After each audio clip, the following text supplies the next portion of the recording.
Expected. Time the action. Only Hills offers double your money back if you don't get half-hour relief. Hills Cold Tablets.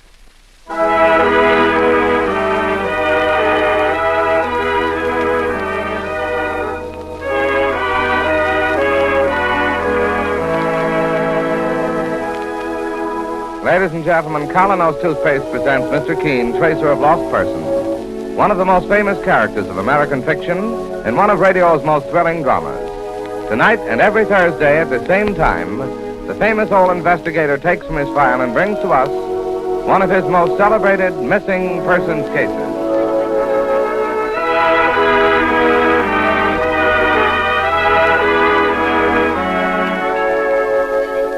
Next time you buy a dentifrice, get high-polishing, high-foaming Colonos toothpaste or tooth powder.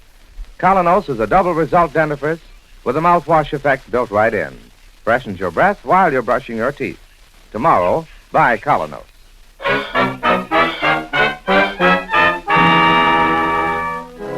And now for Mr. Keene and the strange case of Charlie Lorrimer.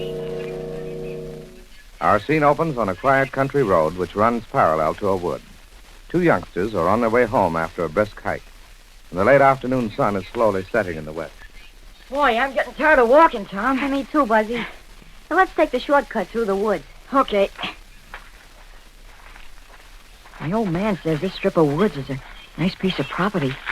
Says the guy who owns it ought to clear all this brush away and build a house on it. Well, I wouldn't want to live here. Why not? You know what they say. You mean all that baloney about guys disappearing in here? Oh, that's a lot of hooey. Well, all I gotta say is I wouldn't come here at night for $1 million. Well, I ain't scared. Anytime you give me a dare to come through here at midnight... Buzzy, What's the matter? look. There's a man over there asleep in the brush. Yeah, You better not go near him. He might be some crazy tramp. he ain't no tramp. Look at the way he's dressed. What are you gonna do? Maybe he's sick, Tom. Maybe... Tommy, What? he's dead.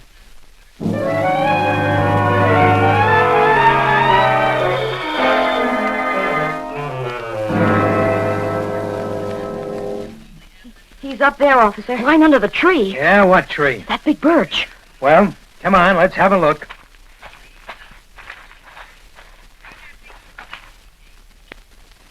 Now, listen, you kids. I got more to do than fool around playing games. Buzzy, he's gone. Sure he's gone. You ran into some tramp who was taking a snooze, and you figured you'd make a detective story out of it. But, officer, he was lying right there. Yeah, and he looked like he was dead. Never mind. You got 2 minutes to get out of here before I haul you into jail, the both of you. Come on, Buzzy. Beat it now. Crazy kids.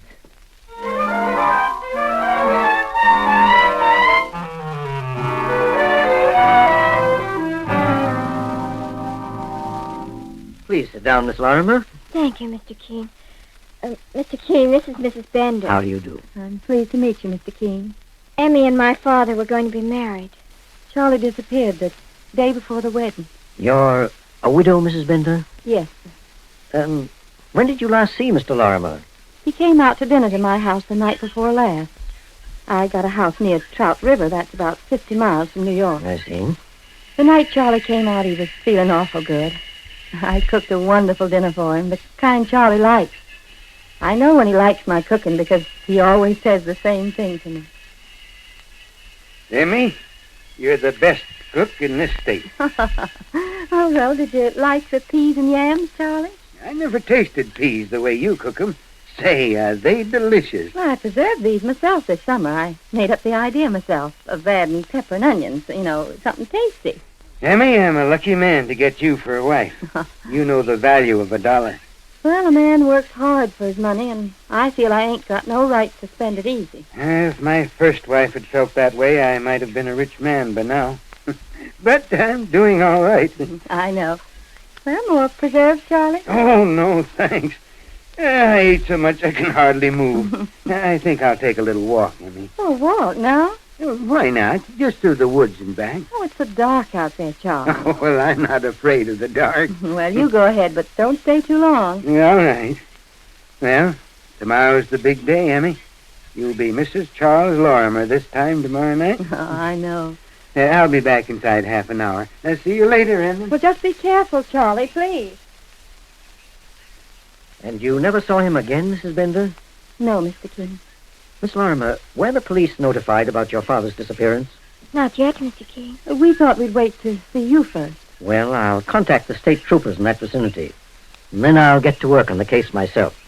Mr. King, do you think that something's happened to Father? I wouldn't become too alarmed without sufficient reason. If Mr. Lorrimer had no enemies, Enemies? do you know of anyone who might have wanted to do him harm? Why, Mrs. Bender, it's absolutely essential for me to get the facts. Please don't keep anything from me. I just thought of Seth. Seth? Who is Seth? A farmer. He lives 2 miles from me. He sold his farm a few weeks ago and moved away. Well, did he know Charles Lorrimer? No, Mr. Keene, but he knew of him. What do you mean? Oh, I was supposed to marry Seth before I met Charlie. And what happened, Mrs. Bender? I broke off with him on account of his drinking. Was he jealous of Mr. Lorrimer? Well, a few days after Seth sold his farm and moved away, he came back. It was late in the evening, and Seth was in a nasty mood. Who's there? Who is it? It's me, Emmy. Seth. Thought I'd come by and wish the bride luck. You get out of here, Seth, before I call the troopers. Where's the groom, Emmy? Nobody's here but me. Where's the groom? I'd like to lay his skull open with my stick. Seth, you're out of your mind. How does he like your cooking, Emmy? Does he like it just as much as me? Maybe you would have enjoyed a little more of my cooking if you hadn't Never been... mind the lectures, Emmy. Save them for your husband. Well, maybe I'll meet up with the groom before the wedding. He's got no time for the likes of you, Seth. You don't tell me. Well, I got time for him. Lots of time. Seth Kinnery, if you don't hustle out of here fast, I'm calling the state troopers. I'm going, Emmy. I'm going. Remember me to the groom and give him my best wishes. Yep, my best wishes for an early burial. So long, Emmy. Happy wedding day.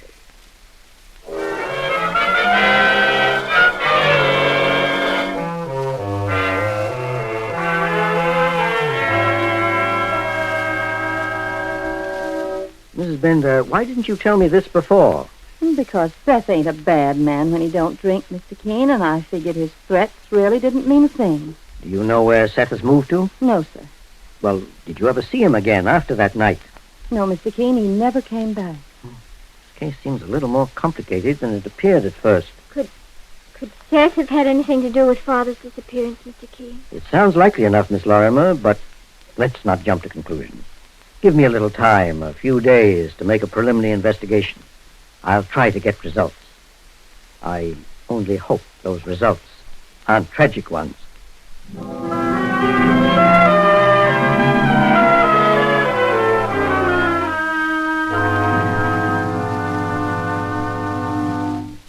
You want to see me, mister? You're Officer Ryan? That's right. Well, I'm Mike Clancy. I work with Mr. Keene.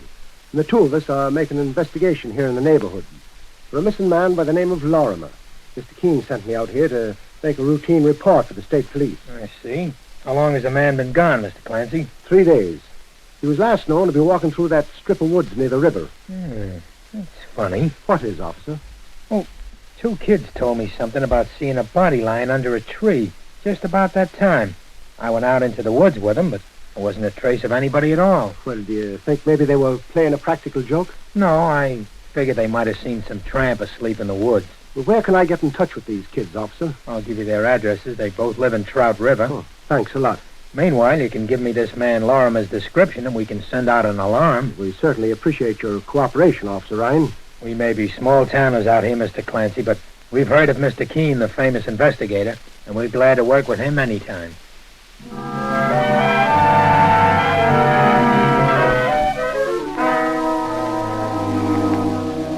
Well, I got in touch with the kids' folks, Mr. Keene. Both boys will meet us at the edge of the woods right after school. Good, Mike. I guess you're planning on returning to that spot in the woods where they saw this fella under a tree? I'm planning on going over those woods, Mike, if necessary, inch by inch.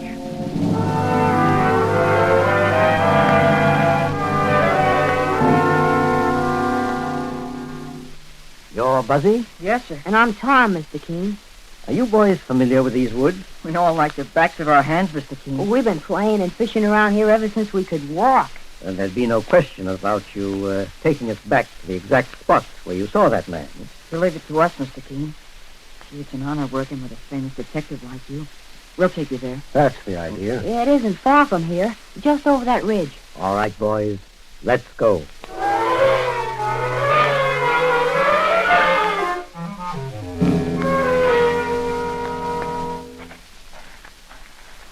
It's just over there, Mr. Keene. You got a gun, Mr. Clancy? Why? I'd feel a lot better if you had. Oh, Tommy's always talking about ghosts. Don't pay no attention to him. Ghosts? They say funny things happen at night in these woods, Mr. Keene. Well, son, ghosts, banshees, and zombies are right in my line of work. Mr. Keene, Yes, Buzzy. here's the spot. That's funny. It looks different. How do you mean, Tommy? Yeah, the ground wasn't all cut up this way. Well, there seems to be a reason for that, too. Looks to me, Mike, as if something's been buried under here, and recently. Want me to run back for a shovel, Mr. Keene? No, never mind, son. Sure, I can practically shovel this soil away with my hands. That's soft, boss. And let's get to work on it, Mike. Here's an old board, sir. You can use this. Well, thanks, son.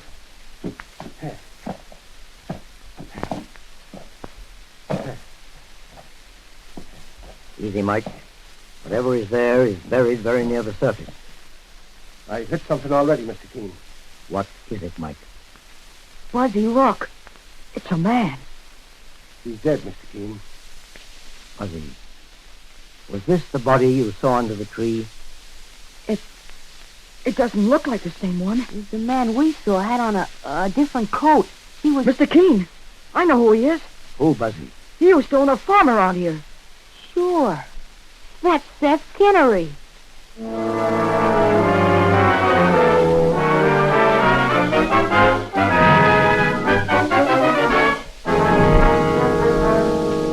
In just a moment, we'll return to Mr. Keene and the astounding case of Charlie Lorrimer. And now back to Mr. Keene and the strange case of Charlie Lorrimer. A few hours ago, Mr. Keene and his partner, Mike Clancy, discovered Seth Kinnery's body buried in the woods. Now, in the small hotel room which Mr. Keene and Mike are occupying while they remain in Trout River. Well, this is the way I see it, Mr. Keene, sir.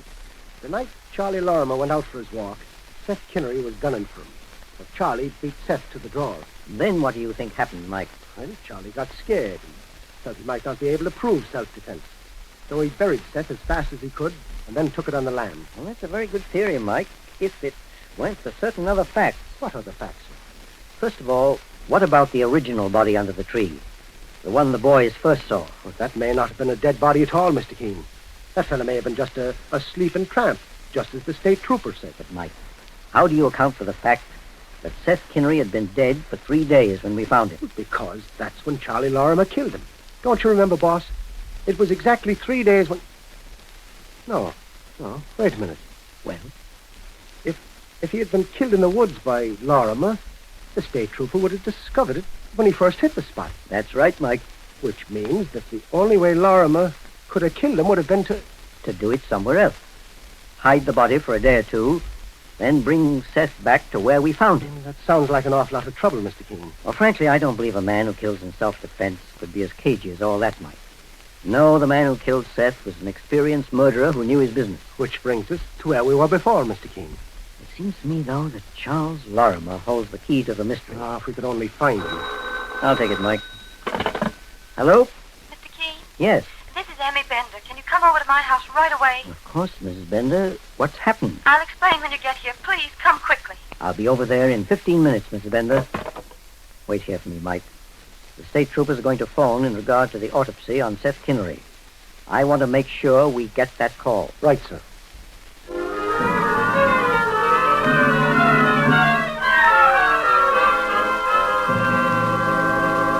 I came as quickly as I could, Mrs. Bender. Oh, Mr. Keene, I received this in the mail today. Just read it. Dear Emmy, I just want to tell you that you're free to do as you like. Don't wait for me to return. I can't, and I never will. All my love, Charlie. He's alive, Mr. Keene, but I'm so worried. I heard about poor Seth Kinnery, and Well, now I feel that my Charlie may be in terrible trouble. Mrs. Bender, we can't be certain this is from Mr. Lorrimer. Why not? The entire letter is typewritten. It isn't even signed by hand. But Charlie's always used a typing machine. He has? Yes, sir. Let me see the envelope this came in, Mrs. Bender. The envelope? Yes. Well, I don't know what I did with it, Mr. Keene, but that was typewritten, too. I want to see the postmark to find out where he was when he sent this. That is, if Mr. Lorrimer did send it. Well, maybe I left it in the kitchen. I was so excited when I got the letter, I didn't know half what I was doing.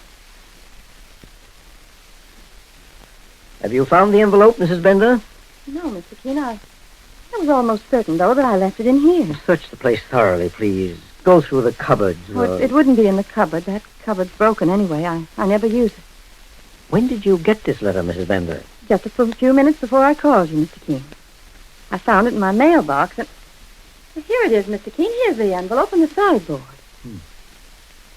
There's no postmark on it at all. Well, there isn't. Which means it was probably placed in your mailbox by the man who wrote it. Then Charlie's here and he's alive. I wonder. Oh, Mr. Keene, at least give me something to hope for. Oh, Mrs. Bender, it wouldn't be fair of me to tell you something I didn't believe. Then what do you really think, Mr. Keene? I think Charles Lorrimer is dead.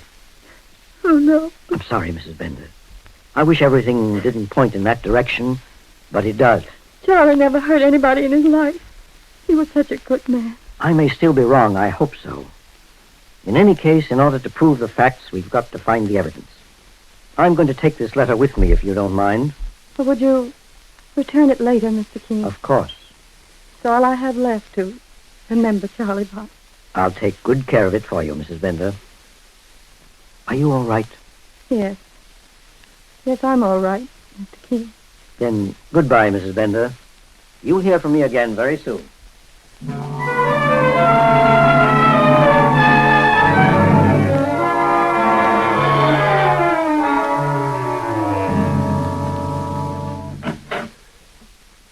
Mike. Yes, Mr. Keene. Have the police called? Not yet, boss. What was up at Mrs. Bender's, sir? Mike, I've got an idea. Hello? Mr. Keene? Yes?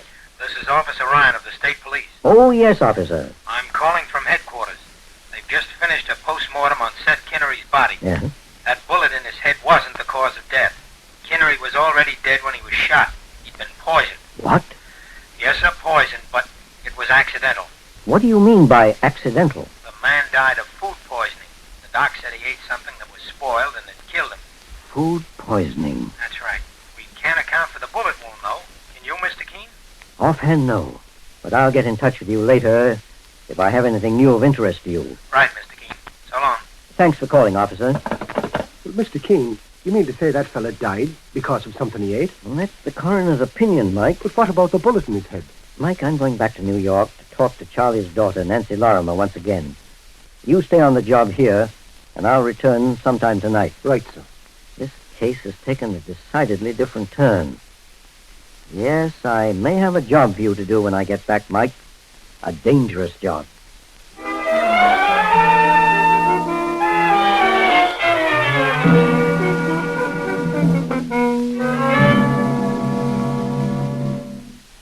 Do you have news of Father, Mr. Keene? Not yet, Nancy. I came back to New York to ask you a few questions and to go through all your father's effects.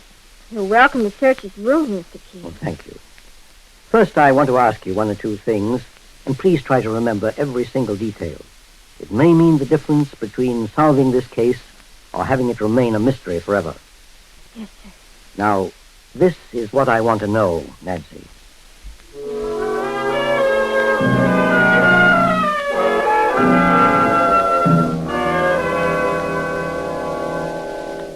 Any new developments, Mr. Keene? Yes, Mike. I think I found the answer to Seth Kinnery's death and Charles Lorrimer's disappearance. You have, sir? I want to put an ad in the papers, Mike, the local papers. Have you got your pencil? Yes, sir. I want the ad to run this way. Lonesome bachelor looking for companion.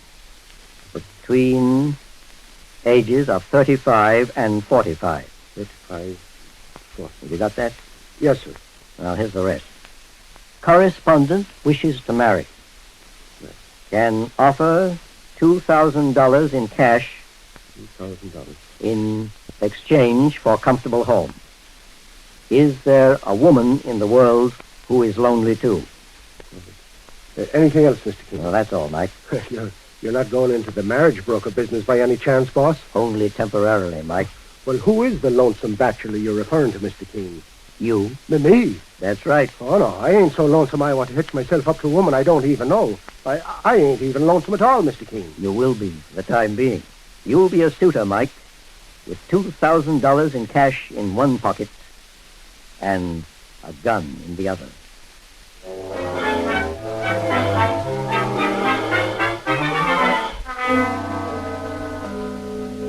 Here's the letter, Mr. Keene. You're through in the bait and it worked. The rest is up to you, Mike. Let's get started.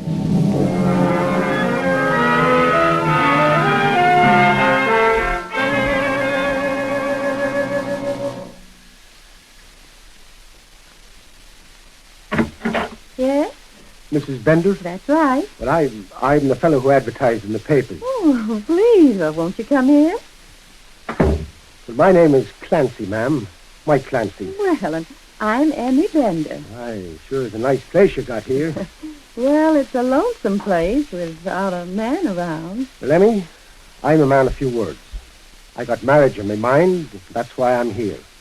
Well, you remind me so much of my first husband.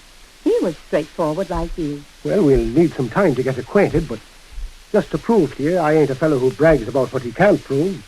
Look at this. My goodness. There's $2,000 cash in this roll, Oh. and I brought it to show you that I was on the level, that I wouldn't take advantage of a nice widow like you by lying to her. Now, that's what I call straight talk, Mike. And now I've got to show you that I'll make a good wife. And the way to a man's heart, I found, is through his stomach. Well, now, if that's an invitation to stay to dinner, it's fine with me. Oh, I'll give you a real home-cooked meal. Everything's my own cupboard. I can my own vegetables, you know, and they're delicious. I'll bet. Oh, you'll be surprised, Mike. And please. Well, Emmy, I just can't wait.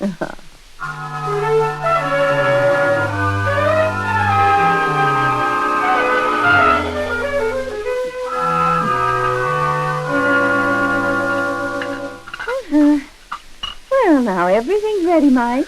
Certainly looks like a wonderful dinner. Oh, why don't you get started? You must eat the peas before they get cold. And the roast.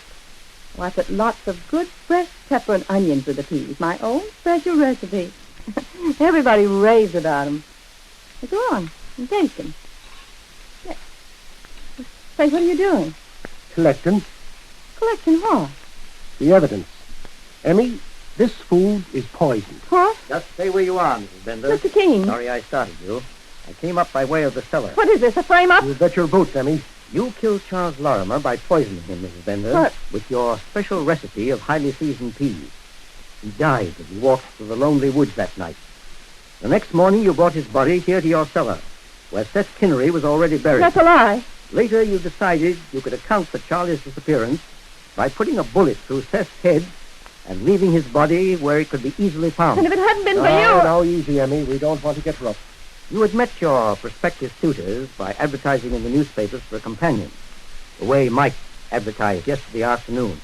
You led them on, robbed them, then got rid of them in your own quiet way with your delicious cooking. Sure, you ought to have seen her eyes light up when she saw that roll of bills, Mr. Keene. Thought I was an easy touch, eh, Emmy? That letter you wrote to yourself wasn't a very clever idea, even though you thought so at the time, Emmy.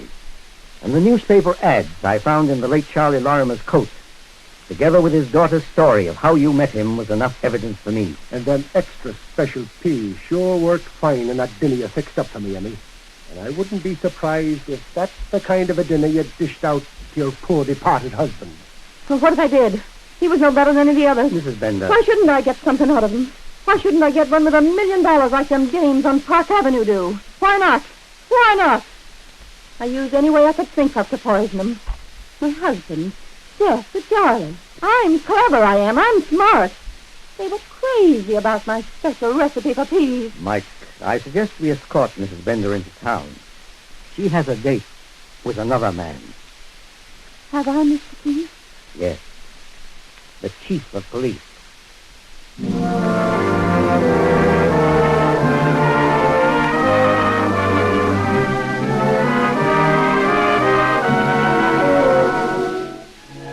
Mr. Keene solves the strange case of Charlie Lorrimer, or as he sometimes called it, the case of Emmy and her delicious dish of peas.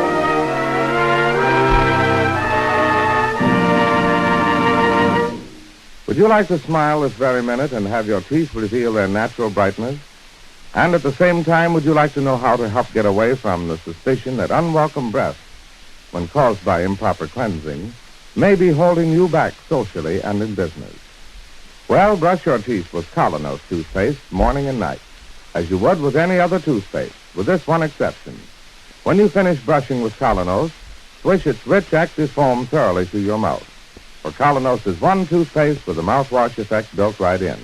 Thus, it fosters a double result. First, Colonos helps your brush remove ugly surface stains from your teeth, and does it with utmost speed. At the same time, it freshens your breath while you're brushing your teeth. Try it, and see for yourself why Colonos toothpaste has been approved by dentists everywhere. If you'd rather have powder, then ask for Colonos tooth powder. It offers the same high-polishing, high-foaming qualities and has a wonderful wintergreen flavor. Get KolYNOS, toothpaste or tooth powder. Tomorrow, buy Colonos.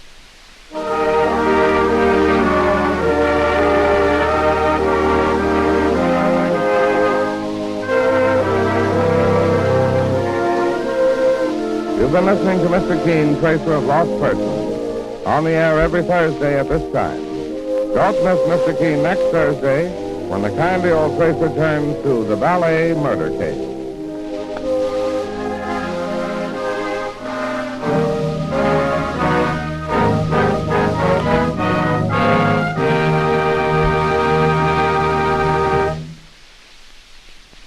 Here's the fast, easy way to have beautifully shining floors.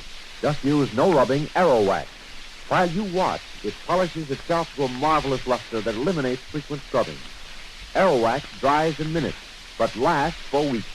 Get a full pint, costs only 25 cents. Get Aero Wax, AEROWAX, tomorrow.